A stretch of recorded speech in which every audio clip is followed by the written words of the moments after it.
also a little less work, but also some work on the consequences for maintaining a stable family structure. There's also some work spearheaded by Bruce Western, who I mentioned before, and here's his book down at the bottom, Punishment and Inequality in America, about the contribution of incarceration to rising inequality. And the point that he makes in that book is that even though still a relatively small fraction of people are behind bars, 1 in 100, I mean, it's not that small, but that's the high water mark now, even that fraction can have really broad ramifications when it comes to inequality because of the demographic composition of the people who are behind bars and the devastating economic consequences it has on their lives and the lives of others in their community when they get out. And so he links up trends in incarceration to trends in inequality in the country, and it's quite interesting work. And then probably the major theme in the research on prisoner reentry is research on evaluating various types of treatment programs that have taken place. And I'm going to say more about that in just a moment. But let me first pause and just say what's missing from the literature. The first thing is somewhat surprising, that there's actually very little attention given to anything that happens to people. In other words, very little is measured after they get released from prison. And this is what a lot of criminologists refer to as the dynamic factors or dynamic criminogenic needs that people have as they go through the reentry or reintegration process. And research, by and large, is not really capturing that. And I'll talk more about why that might be in a moment. And going along with that theme, there's also just very little attention given to geographically where are they moving, and how does their neighborhood or community context around them change over time. It's another one of these critical changing factors. But we know next to nothing about how residentially stable people are when they leave prison, where they concentrate. We have a lot of ideas about these things, but very little empirical research, and what the consequences are of living in different places for success on parole or probation. So that leads to the next summary slide, which is just a really brief rundown of the literature, the large literature on what works in corrections. And it starts with a really seminal paper or report that came out in 1974 by a researcher named Robert Martinson. And the report was titled, What Works? Questions and Answers About Prison Reform. And he reviewed 231 studies that had been done up till that time, starting in 1945, going to 1967, about various types of rehabilitation programs. And he came to the conclusion that nothing works. And that became the kind of tagline that went along with it, and the so-called Martinson doctrine of nothing works. And this came along at a time, as I was mentioning a few slides back, when the country was kind of turning in a more penal or more punitive direction, I should say. And the kind of underlying philosophy of rehabilitation was losing hold, and people were looking for some empirical findings to serve as a foundation for that view that, you know, it's not worth putting any money into rehabilitation programs. And Martinson basically provided that. And if you look back at the report, it's not a shoddy piece of research, but there are a lot of important oversights that he made. But just to give you a quote from the report, he said, with few and isolated exceptions, the rehabilitation efforts that have been reported so far have had no appreciable effect on recidivism. And that report still gets cited a lot to this very day. It still serves as the foundation for this view that nothing works, which is kind of seeped into the national consciousness. A few years after that, the National Academy of Sciences commissioned a panel of scholars to re-examine the research, not only the research that Martinson had reviewed, but also the more recent research.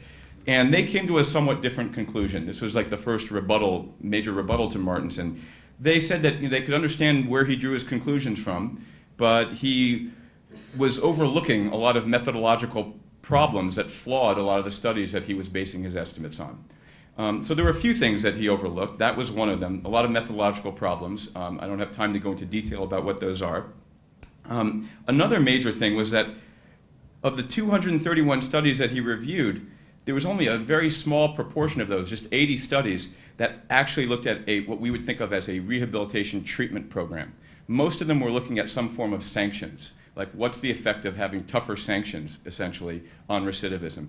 Very few of the studies that he was reviewing were actually looking at treatment that is trying to, rebuild somebody or address criminogenic needs. And also, well, I'll stop there about the holes in his work and move on to what we know right now. Oh, I'm sorry, I forgot to click this. So more recently, spearheaded by a group of criminologists from Canada, actually, there's been a new lens turned towards rehabilitation programs and evaluation work. And this began probably in the early 1990s and is continuing up till now. And there's been two developments. One of them is that the researchers have gotten smarter about research design. It's still very hard to do like a randomized trial in a correction setting, but there have been some, and that's sort of the gold standard in any kind of research. But there have been more of those. And there's been other studies that have been trying to find adequate comparison groups to form comparisons about how much treatment programs help or hinder recidivism efforts, or reduction of recidivism. So that's one thing. The other thing is that there have been advances in the technology that researchers use to actually review the findings of studies. So when Martinson was going through his list of 230 some odd studies, he was just kind of taking notes on them and maybe checking off which ones showed reductions in recidivism, which ones didn't, and then came to an overall conclusion.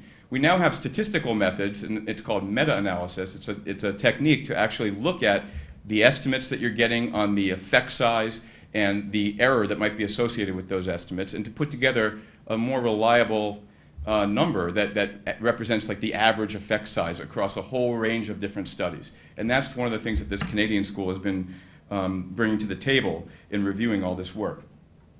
So what have we learned from this? One thing is that most rehabilitation programs actually are effective. How effective? Usually in the 20% range in terms of reduction of recidivism rate. So if you think about like an experimental group who got a treatment and a control group that didn't, and let's say that the baseline recidivism rate was 50%, that means that when you look at the picture at the end of the day, maybe the group that got the rehabilitation program drops down to 30%, and that's a 20% reduction compared to the control group. But there have been some estimates that go even higher, up to like the high 30% range. And it's important to note there's also a wide degree of variability. So it usually doesn't dip down below 10% though. So most programs have been shown to be effective, and the effect size fluctuates between 10 and 40%. The other thing that we know from this is that programs that are really based on tougher sanctions without providing much rehabilitation treatment are not as effective in general as the ones that provide the treatment. And here the effect sizes range from like 2 to 8%. Still on the positive side, some of these programs are still doing good, but much more modest effect. What we don't know is that it's difficult to determine which program packages are the most effective ones. And as it's put in the research, we can't answer the question of exactly which programs are effective yet, at least.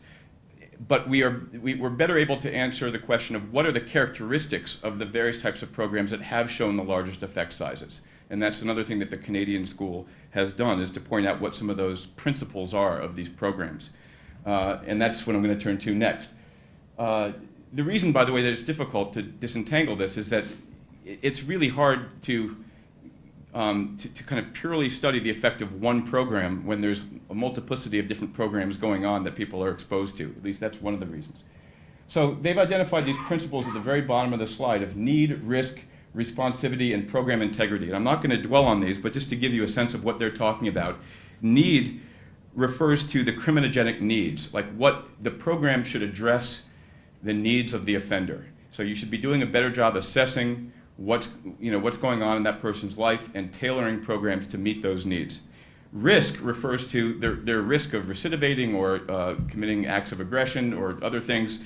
And the basic principle that they've come up with here is that most of the programs that target high-risk populations have been shown to be more effective than those that have more of a composition of low-risk people. And in fact, we know from talking to folks at the Department of Corrections that there's you can almost divide the corrections programs into thirds, where there's a third that really work very well, a third that are kind of neutral, and a third that actually can hurt people, especially low-risk people who don't need the program.